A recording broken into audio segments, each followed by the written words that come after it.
Good morning. I never told you that these are going to be easy to build. In a way, they're easy, but if you had a measured drawing, it would be a whole lot easier. I'm going to tackle the joisting and the subsilling of a faux cut. Now, I'm making up the word subsill. Never heard it before except for me speaking it. Later, I'll explain why. If you know anything about building, you would understand what a sill is. This is a subsill, is what I'm going to call it. Anyway, the material is 1x6s. And sorry about this drawing. I'm going to get better. I'm going to get much more accurate on these drawings, but not just yet. All right, we need a bunch of pieces. And these pieces can be cut in the shop. They can be taken right up there. So let's go through with them. And I should, oh, one thing, a straight edge. If you don't have a straight edge, just take a board and squint down along the edge of it and make sure it's pretty straight. And that'll do as your straight edge. I just like the plastic channel because it's light and it's longer. All right, now I will no doubt get confused. 1x6s is what we're using, before you lay them down, I should explain this: that there's going to be a built-in sag in the middle of the faux cut for a drain. The floor ultimately should not be dead level. The posts, or the piers, I'll call them, which cost you $34 if it's only one high. I hope you make it higher. They should all be dead level, but not in the middle. So what I think you should first do is take about a piece of scrap, inch by 6, 1x6 would be fine, about that long, about say 16 inches long. Or you could cut them if you have to, and put them in on top of all these piers except for these.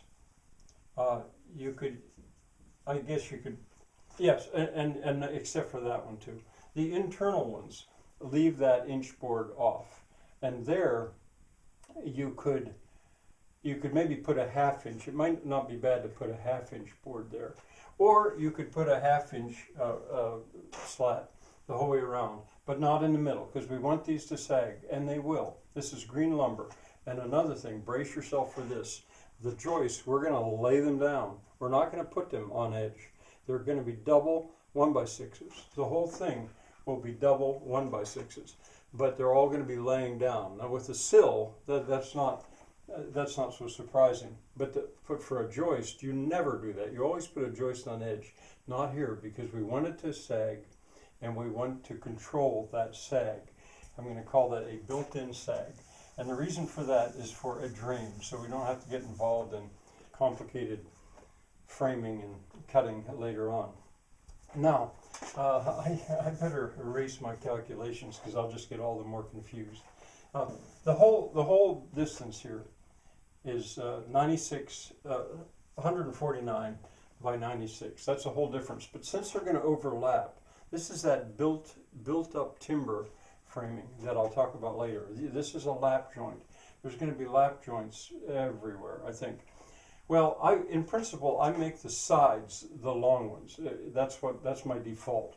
So of 149, if I cut that in half, I've got a piece that's 74 here and a piece that's 74 here, and that'll be fine. We'll have to put a splice on top of it, but let's just talk about the bottom layer. So the same thing over here. So you're going to need 4 pieces that size. 1, 2, 3, 4. You've got them. Now for the sides, on the underside, we won't go over. We'll only go to meet. It would be helpful if I draw you a detail of this, which I might. They would just go to meet.